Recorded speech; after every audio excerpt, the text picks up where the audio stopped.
The nurse looked confused when she read my discharge papers. "You weren't supposed to leave until next week." I looked at my parents. Neither of them met my eyes. My mother quietly zipped my overnight bag and whispered, "Your sister-in-law needs the room more than you do." I smiled. Not because I agreed. Because I suddenly understood exactly where I stood in my own family. My name is Eno, a 30-year-old pediatric nurse who spent years caring for strangers with more compassion than I often received at home. After an emergency surgery caused by a ruptured appendix and complications, my doctors recommended several more days of monitored recovery. I wasn't frightened about the surgery. I was grateful to be alive. My older brother had recently married Nandi, who was expecting her first child after years of heartbreak. Everyone in the family adored her, and I genuinely did too. But somewhere along the way, supporting Nandi quietly became more important than protecting me. None of us realized that one decision inside a hospital would expose years of hidden favoritism. When I opened my eyes the morning after my surgery, I felt weak, but I was thankful the operation was over. My stomach still hurt every time I moved, and the machines beside my bed reminded me that I still needed care. Outside my room, I could hear nurses talking quietly with doctors. They were checking patient files and discussing who would stay and who would be discharged. It all sounded like a normal morning in the hospital. I closed my eyes again, thinking I still had several more days before I could go home because that was exactly what my doctor had told me after the surgery. A little while later, the door opened and my parents walked in. I smiled because I thought they had come to spend time with me. But then I noticed something strange. My father was carrying my overnight bag, and my mother already had my clothes folded in her hands. They looked ready to take me home. Before I could ask why, my mother smiled softly and said, "The doctor says you'll heal just fine at home." Her voice was calm, but something about it did not feel right. I looked at her with surprise. That was not what my doctor had told me. He had clearly explained that because of my complications, I needed to stay in the hospital for several more days so the nurses could watch my recovery closely. I tried to ask if the doctor had changed his mind, but my parents quickly avoided the question. They kept packing my things as if everything had already been decided without me. As I sat there, confused, I looked through the open door. Across the hall, another room was filling with people carrying flowers, balloons, and gift bags. Everyone looked excited. Then I saw my older brother walking toward that room. He was holding Nandi's hand carefully as she smiled beside him. My parents glanced in their direction for a second before looking away again. A heavy feeling settled inside me. Nobody would explain what was happening, but I could feel that this sudden discharge was not really about my recovery. For the first time, I felt like my place in the hospital, and maybe even in my own family, had quietly been given to someone else. Only a few hours after my parents arrived at the hospital, I was already sitting in the back seat of my father's car. Everything had happened so fast that I barely had time to understand it. My body was still weak from the surgery, and every small bump in the road sent a sharp pain through my stomach. I held a pillow tightly against my body just like the nurse had shown me, hoping it would make the ride easier.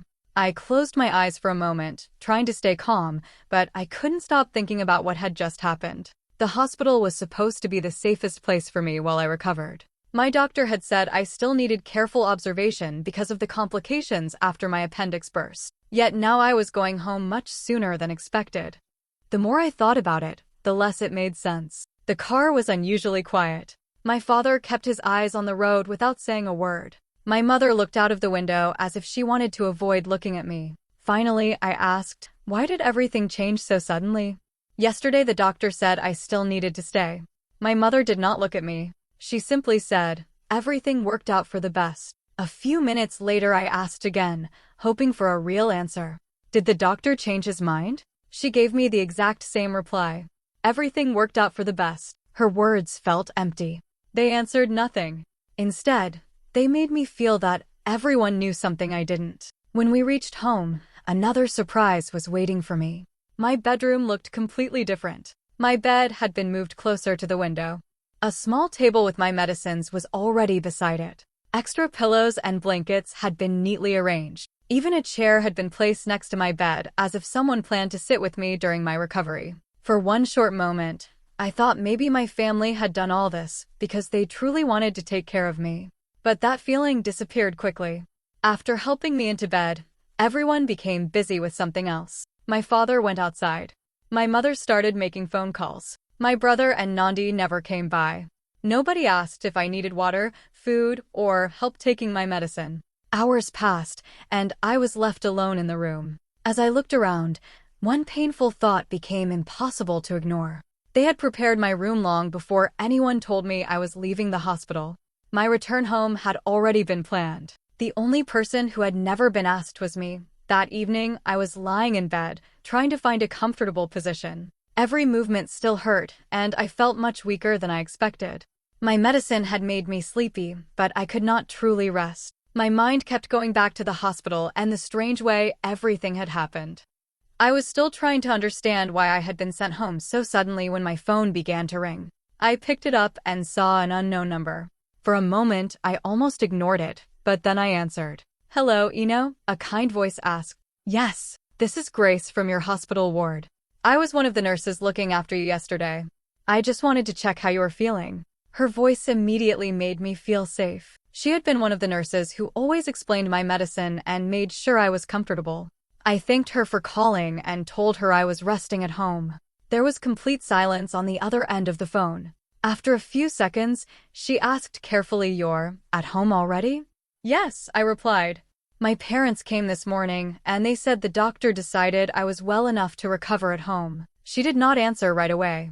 The silence felt much longer this time. Then she spoke in a quiet voice. "Can I ask you something?" "Of course." "Did your consultant personally approve your discharge?" Her question caught me completely by surprise. "I thought he did," I answered slowly. "My parents said the doctor believed I would recover better at home." Grace stayed quiet again before speaking. "I don't want to worry you," she said gently, "but your consultant was very clear yesterday that he wanted you to stay for several more days because of the complications after your surgery." I felt my heart beat faster. I remembered every word my doctor had told me after the operation. He had explained that they wanted to watch me closely and make sure there were no new problems before sending me home. "So, are you saying he may not have changed his mind?" I asked. "I honestly don't know," Grace replied. "I wasn't there when you left. I only noticed your bed was empty when I came on duty this evening. That's why I called." We talked for another minute before ending the call, but I could hardly remember the conversation. I kept staring at my phone long after it went quiet. One simple question refused to leave my mind. Had my consultant truly approved my discharge? Or had someone else made that decision without telling me the whole truth? For the first time, I stopped believing this was just bad timing. Something important had happened, and I was beginning to realize that everyone involved might not have been told the same story. The first few days at home were much harder than I expected. At the hospital, there was always someone checking on me. Nurses reminded me when it was time for my medicine, helped me walk a few steps, and made sure my recovery was going well. At home, everything was different. I spent most of the day alone, trying to remember all the instructions the doctors had given me before I left. The paper they had handed me was full of medical notes, and I kept reading it again and again because I was afraid of making a mistake. My medicines were supposed to be taken at different times during the day. On the first morning, my mother forgot to bring me the tablets until almost 2 hours later. She apologized quickly and rushed out of the room because she was getting ready to leave. The next day, my father thought my mother had already given me the medicine, while my mother believed my father had done it. They were both trying to help, but nobody was really keeping track. My follow-up instructions became confusing too. I was supposed to walk a little every day, drink enough water, watch for signs of infection, and call the hospital if anything unusual happened. Sometimes I could not remember which advice came from the doctor and which came from the nurse. I wished I were still in the hospital, where I could simply press a button and ask someone. The house was busy, but not because of me. Almost every day, my parents left early to take Nandi to pregnancy appointments or motherhood classes. My brother stayed by her side as much as he could. Everyone wanted to make sure she was comfortable and supported during her pregnancy. I never blamed Nandi. She had never asked anyone to choose her over me. She never asked my parents to bring me home early or forget about my recovery. She believed I was getting the care I needed. But every day I spent alone made one painful truth impossible to ignore. The problem had never been the hospital room. The problem was that once I came home, everyone assumed I would somehow manage on my own. Instead of receiving the care I still needed, I became an afterthought in my own house. As I lay awake one evening, waiting for someone to remember my evening medicine, I realized something that hurt even more than my surgical scar. Leaving the hospital had not solved anyone's problem. It had only moved my struggle from a hospital bed into my own bedroom, where almost nobody noticed how difficult my recovery had become. 3 days later, it was time for my follow-up appointment at the hospital. My father drove me there early in the morning. The ride was quiet, just like the day he had brought me home. My body still hurt every time the car stopped or turned, and I could tell I was not recovering as quickly as everyone had expected. When we arrived, my father helped me to the waiting area before saying he would get a cup of coffee. I sat outside the examination room, holding my appointment card. Patients came and went while nurses walked through the hallway carrying files. Everything looked familiar, and for a moment I wished I had never left the hospital. At least there, I knew someone was watching over me. As I waited, 2 hospital staff members stopped a few steps away. They were speaking quietly while looking through patient records. I was not trying to listen, but then I heard a name that made me look up immediately. Eno. One of them pointed to a file. The transfer paperwork for Eno was completed much faster than expected, she said. The other staff member nodded. I remember that case. There were several phone calls from the family asking about going home. I felt my hands tighten around my appointment card. Then I heard another name. My brother's. One of them said her brother was asking about another room because his wife needed to stay close for observation. The other replied, yes, but as far as I know, the consultant never planned to rush Eno's recovery. My heart started beating faster. That was not the story my parents had told me. They had insisted the doctor believed I would recover better at home. But these 2 staff members were speaking as if my discharge had started with family requests, not medical advice. I kept replaying every conversation in my mind. The nurse who had called me. My mother's repeated words. My father's silence. None of it fit together anymore. Before I could think any further, my name was called for my appointment. The doctor examined my incision carefully before looking at me with concern. You've been doing your best, he said kindly, but I can see you would have benefited from a few more days of monitored recovery. His words answered one question, but created many more. If my doctor still believed I should have stayed, then who had decided it was time for me to leave? As I walked out of the examination room, I could no longer push those thoughts away. For days, I had accepted everyone's explanation without questioning it. Now I needed the truth. Who had really asked for my early discharge? And what reason had they given to make it happen? That evening, I was sitting on my bed with a blanket over my legs when I heard a quiet knock on my bedroom door. I looked up and saw my brother standing there alone. He was not smiling like he usually did. His shoulders looked tired, and his face showed that something had been bothering him for a long time. He stepped inside slowly and closed the door behind him. For a few moments, neither of us spoke. Then he pulled a chair closer to my bed and sat down. I need to tell you something, he said quietly. I looked at him. Without saying a word, he took a deep breath before continuing. I went back to the hospital today. His words immediately caught my attention. I spoke with one of the doctors after Nandi's appointment, he said. That's when I realized I didn't know the full story. I felt my heart beat faster. He looked down at his hands before speaking again. I honestly believed you had asked to recover at home. Mom told me you wanted more privacy and that you were feeling much better. She said you preferred being with family instead of staying in the hospital. I slowly shook my head. I never said that. I know, he replied. I found that out today. The room became very quiet. He looked at me with sadness in his eyes. Nobody actually asked you what you wanted.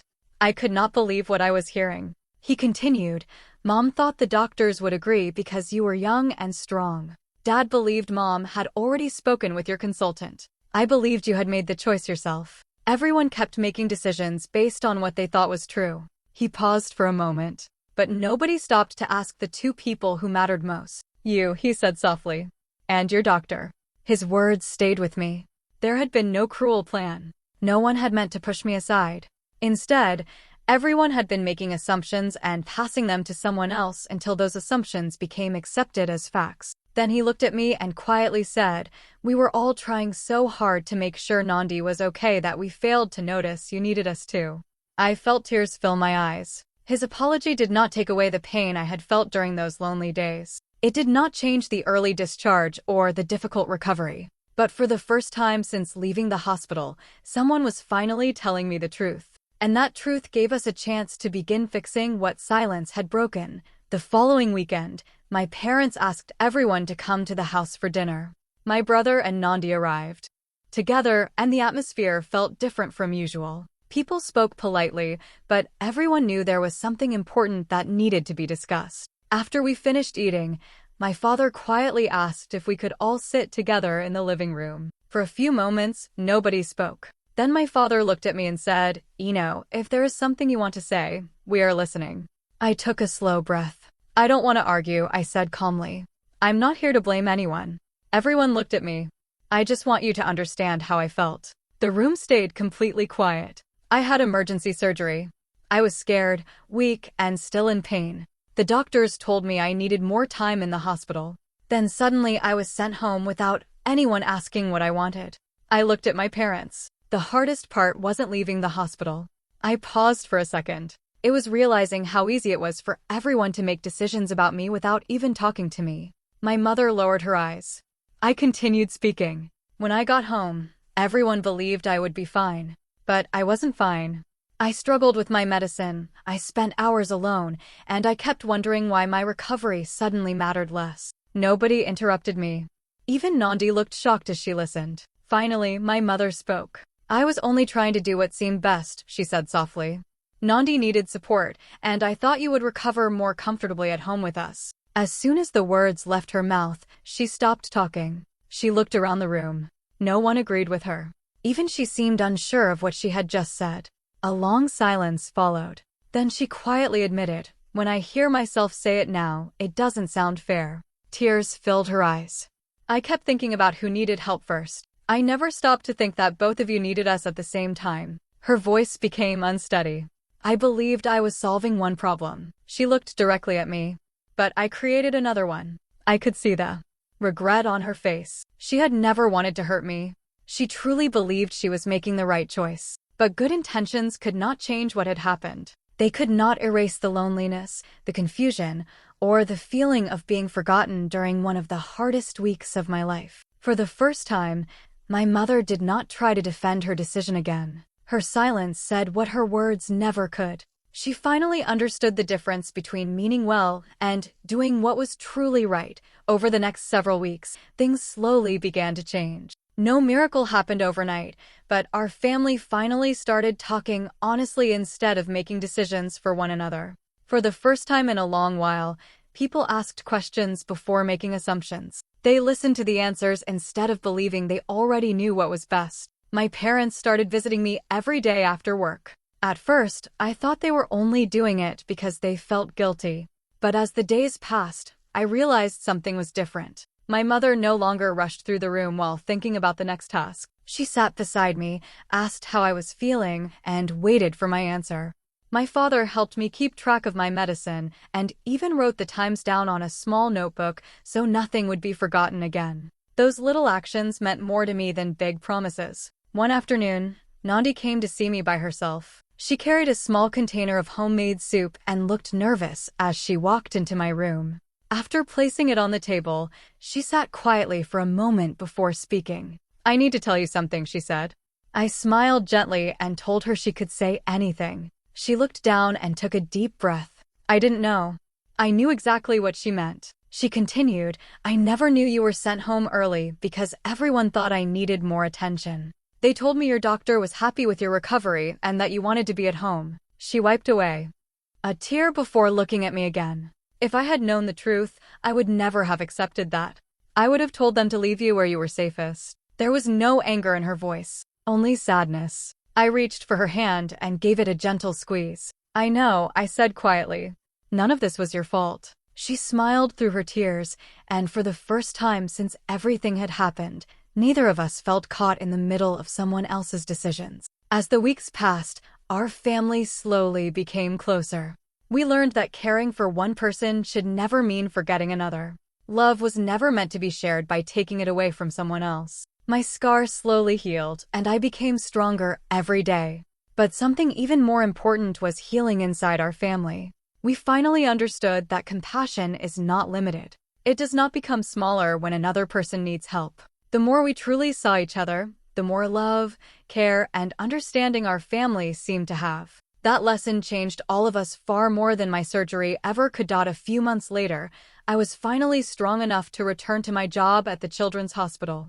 Walking through those familiar doors again filled me with gratitude. I had missed my patients, my coworkers, and the chance to help families during some of the hardest days of their lives. My body had healed well, but my experience had changed something much deeper inside me. On my first week back, I was assigned to care for a little girl who had just gone through surgery. She was frightened and refused to let anyone come near her. Her mother looked exhausted after spending several sleepless nights beside her daughter's bed. I remembered that feeling of lying in a hospital bed, wondering if anyone truly understood what I needed. Instead of rushing through my work, I pulled a chair closer to the little girl's bed. I spoke to her gently and explained every small step before giving her medicine or checking her bandages. I smiled, listened to her fears, and stayed with her until she felt calm enough to rest. I also made sure her mother understood every instruction without feeling embarrassed to ask questions. A few days later, the little girl was ready to go home. As they prepared to leave, her mother walked over to me with tears in her eyes. "Thank you," she said quietly. I smiled and told her it was my job. She shook her head. "No," she replied. "Many people can give medicine. Many people can read medical charts. But you treated my daughter like she mattered. You never made us feel alone." Her words stayed with me long after they left. As I watched them walk through the hospital doors, I realized why those words touched me so deeply. When I had been recovering after my own surgery, I remembered every nurse who stayed a little longer to ask if I was comfortable. I remembered the people who listened instead of making decisions for me. I remembered how lonely it felt when I believed I had been forgotten. It was never just about the medicine. It was about knowing someone cared enough to stay beside you. That lesson changed the way I lived every day. At work, I became more patient with every family I met. At home, I listened more carefully before offering advice. I learned that people rarely forget how they are treated during the hardest moments of their lives. Pain eventually fades. Scars slowly heal. But kindness, attention, and simply being present can remain in someone's heart for many years. That was the greatest lesson my own recovery had quietly taught me. The scar from my surgery slowly became lighter until it was almost impossible to notice. Every time I looked at it, I remembered how close I had come to losing my health. But while the mark on my body faded with time, the memory stayed with me much longer. I could still remember the confusion of leaving the hospital too early, the lonely days in my bedroom, and the feeling that my voice had not mattered. Those memories did not disappear overnight, but they slowly became easier to carry because my family had finally started facing the truth instead of avoiding it. One quiet evening, after dinner, my mother knocked softly on my bedroom door. She walked in holding a folded piece of paper. She smiled gently but looked nervous. "I wrote something for you," she said. She placed the letter in my hands and quietly left the room, giving me time to read it alone. I unfolded the paper and recognized her handwriting immediately. The letter was not long, but every word came straight from her heart. She wrote that she had spent many nights thinking about everything that had happened. She admitted that she had believed she was helping one child without realizing she was deeply hurting another. She confessed that she had been so focused on solving one urgent problem that she forgot both of her children needed their mother at the same time. Then I reached the sentence that stayed with me more than anything else. She wrote, "Loving two children equally is not only about what a parent feels inside. It is about the choices a parent makes when both children need love at the same time." I read that sentence again, and then again. For the first time, I truly understood how much she had learned from everything we had been through. She was not asking me to forget the past. She was not trying to excuse her decision. She was simply accepting responsibility for it. That honesty meant more to me than any explanation ever could. When I walked into the living room later that evening, my mother stood up without saying a word. I smiled and wrapped my arms around her. She hugged me tightly, and neither of us needed to explain anything else. Our family was not perfect. We would still make mistakes in the future. But now we knew that pretending nothing happened only creates more pain. Real healing begins when people have the courage to admit they were wrong, listen with open hearts, and choose to do better the next time. Sometimes the greatest recovery has nothing to do with hospitals. Sometimes it begins long after the hospital doors have closed, when love finally becomes stronger than pride. Recovery isn't only measured by how well a wound closes. Sometimes the deepest healing happens when someone finally says, "I should have stood beside you, and I'm sorry I didn't." Those words can restore what medicine never could. Do you think Eno's parents made the right decision, or did they cross a line no family should ever cross?